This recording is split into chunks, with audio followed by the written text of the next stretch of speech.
Hi, Phil Aston here from the Now Spinning group on Facebook. I was asked at the weekend if I'd do a review of the Who A and B's box set, and here it is. So I managed to pick this up for $24.99. It's normally about 50 quid. I don't think it's worth quite that much, but if you see it for about 30-35, then I would definitely say you should go for it. It's very well put together. I've played all of it and really enjoyed it. Even some of the earlier stuff. I'm not a massive fan of some of the really early stuff by The Who, but I really love the way that this was sequenced and put together. It contains literally every one of their singles, A-sides and B-sides. So let's have a look and see what is in the box. So change of camera angle, and here we are. So it's very sturdy. It's not a cheap looking box at all, probably hence the price. Comes with a little ribbon effect, so you can actually lift things out quite easily. And the first thing you see is this book, and it's a very well put together book. I was expecting this to be just listing details of like which single was released, what year, position in the charts, etc. But it does go into a lot of detail about the tracks themselves, about the writing credits, what was going on behind the scenes, and there's a lot of analysis. And the Who, Daltrey and Townshend have been involved with this as well. And there's some very it's good reading. It's a kind of booklet that you'll refer to again and again as you want to kind of take on board, a little bit of history behind all the tracks. There's some good pictures and adverts from the time in there as well.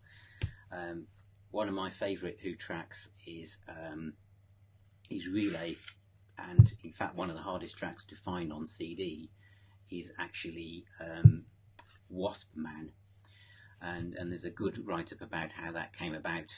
Keith Moon actually wrote Wasp Man. It's a bit like Monty Python meets The Who. So it's a very good booklet, so very impressed with that. And then you get the CDs themselves.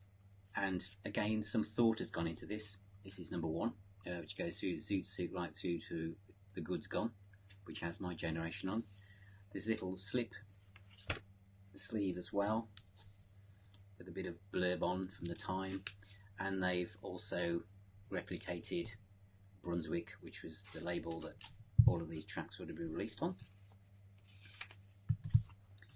The next one goes from Substitute to Dr. Jekyll Mr Hyde. This is the one with I Can See for Miles on, and again some ads from the time on the inner sleeve.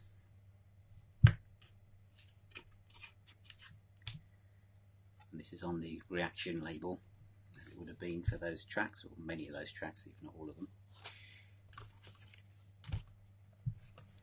Then we move into the kind of golden age of The Who in many respects, with CD3, which is Pinball, Wizard, Seeker, See Me, Feel Me, Christmas, I'm Free, Won't Get Fooled Again, Let's See Action, Join Together, Relay, and of course the aforementioned Wasp Man by Keith Moon.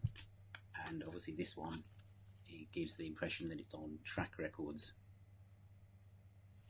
which is really cool. So that's that one, and again contemporary picture on the front.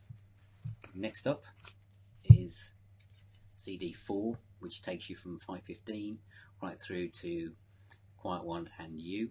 So again, and Who Are You, of course, and again there's some topical ads from the time on the inner sleeve, and this one of course is on Polydor. The remastering is excellent on all of these. And then the last one, CD number 5. Here you're coming in at Eminence front and ending up with the last single, Be Lucky. And again some topical advertising from the time. This one's on Polydor, but the grey label. So that's the whole box by The Who, and I would recommend it. If you can get a good deal on it, then it's well worth getting. And as I say, I really enjoyed playing it, and so if you see it, go get it. And if you're a Who fan, I suppose it's an essential purchase even. So see you soon. Thank you very much.